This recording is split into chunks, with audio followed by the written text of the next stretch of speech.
এই সুপারিগুলো কাঁচা বা শুকনো বিক্রির পাশাপাশি পানির নিচে ভিজিয়ে রেখেও বিক্রি করা হয়, যাকে বলা হয় ঢোপ সুপারি।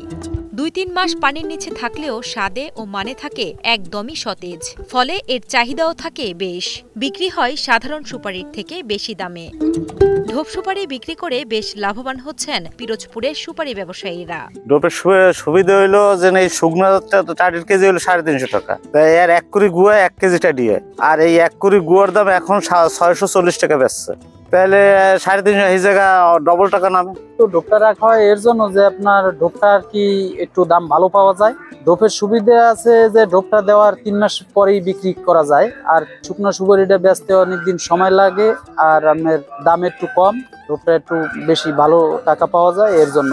ঢোপ পদ্ধতিতে সুপারি সংরক্ষণের জন্য প্রথমে প্লাস্টিকের বেশ কয়েকটি বস্তা একসাথে সেলাই করে বড় আকারের একটি বস্তা তৈরি করা হয়।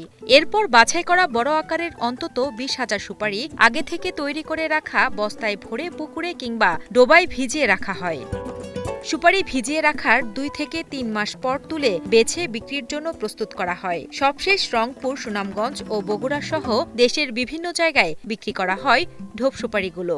আমাদের এই সুপারিটা আশ্বিন মাস থেকে গাছ থেকে পাড়া হয়, তারপর পাড়ার পরে বাজারে নিয়ে আসে। সেই সুপারিটা আমরা দুইটা ইসে করি, একটা হচ্ছে শুকনো আর একটা হচ্ছে ভিজা মদা। এই শুকনোটা শুকাই ফেলাই, আর মদাটা আপনার দেখা যায় যে পুকুরে ফেলানো হয় বস্তার ভিতর। তারপরে 2-3 মাস 4 মাস পরে বাজারের দাম অনুসারে আমরা দেখা যায় মদাটা, এই যে মদা সুপারি, এটা আমরা বিক্রি করিয়ে দিই। আর শুকনোটা পরবর্তীতে সময় যখন আবার একটু দাম পাই তখন আমরা এই শুকনো সুপারিটা বিক্রি করিয়ে দিই।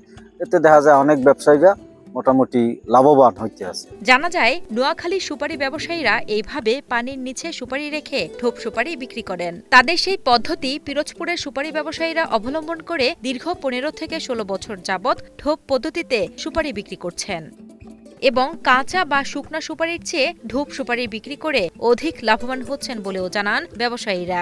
এটা আসলো প্রথম নোয়াখালী থেকে।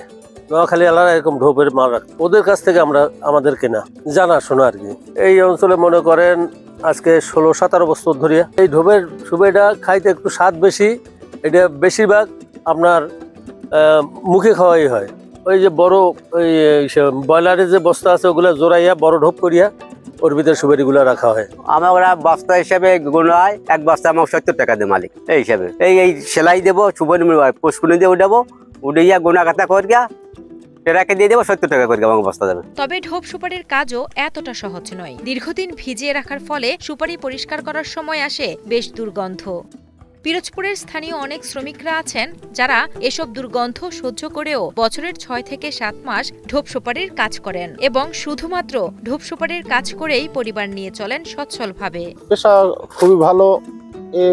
দেখা যাচ্ছে যে এই সুপারি কাজ করলে একটু গন্ধ আসে, তাই আমাদের এই মদা সুপারি কাজ তো তা আমাদের এখন অভ্যাস হয়ে গেছে।